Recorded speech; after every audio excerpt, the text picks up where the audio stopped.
I think some of the pushback that you're seeing from the Republicans is a real foreshadowing of what we are going to continue to see, over the next couple years, especially with midterms coming, because I think that they know that it is going to be a bloodbath, and that is why they do not want to kill the filibuster on this issue. And I think a lot of them are scared because people are getting those notices showing how much their insurance is going to go up.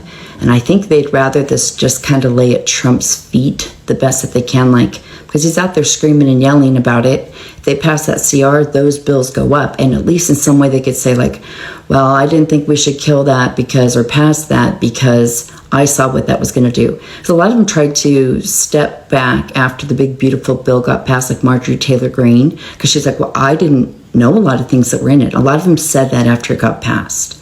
So now they have an opportunity to kind of say well, I could have killed the filibuster to get it passed through, but after looking over the big, beautiful bill, I realized that would hurt people because they need to keep their jobs. They want to keep their jobs. So they're trying to grab onto anything that they can use when they have to go out and talk to their constituents.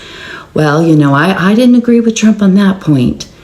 And Trump has missed such a huge opportunity here to be like this fatherly figure, which a lot of dictators and authoritarians try and do, you're my children and I'm here to help you. And he could have said oh, well, we can't have hungry babies. I'm not okay with that. I'm not heartless. Feed the people, feed my children. He's losing a step on everything. And I understand a lot of Republicans think this is a good thing because I think people are lazy and they're just get things for free and they don't like that. And I know there's a lot of senators and Congress people that believe that as well. At the same time, the polls are showing that they are laying the blame on the right. They know that they are responsible for this shutdown. And Trump's polling numbers are going down. They're the worst that they've been in 2 presidencies. All of his policies suck. And the people on the right are getting that picture. And it's only going to get worse. And especially with Trump is just looking more and more senile and he's getting pressed for it. That does not look good. It's not a good look for the Republicans who want to keep their jobs. So I think a lot of them are going to be dragging their feet more. They're going to start to be more outspoken. They made sure he couldn't do some of those tariffs. They are starting to step forward and make their criticisms. And yeah, they're the regular ones. But as Trump continues to look like he's losing his step, I think that they're going to find a little bit more, well, it's not courage, but the will to speak out against him.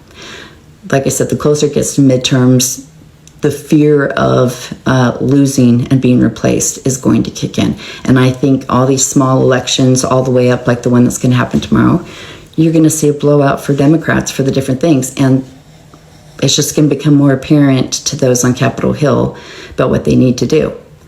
I think Mike Johnson is stuck between a rock and a hard place because they do not want those files to come out, but people want those files. And he does not want to swear in that congresswoman from Arizona. They are really backing themselves into a corner. Trump's backing him into a corner. He's just lost his footing on his strategy. He has none. He has nothing that he's offering people anymore. There's no carrot to dangle anymore. And he's just fucking people over. I mean, he's lucky that he had that judge step in and say, no, you will feed everybody. Because to act oh, well, it's illegal. I mean, even Scott, is it Bissett, saying well, we have to look at the protocols and how to do this instead of just doing it. They're full of shit. But the thing is, people are becoming more and more aware of it. And we knew that money was going to be part of the thing that woke people up, but that's just part of life. Most people only learn through really difficult circumstances, especially when they're just fed propaganda. The outside world has to penetrate somewhere and have them start to question things.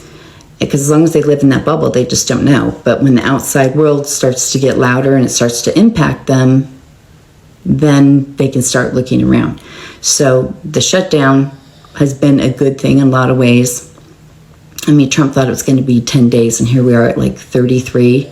It's just overall bad for him, and he really has lost his step on any kind of real strategy. The fact that he's getting away with anything right now just feels like luck, and I think his luck is running out.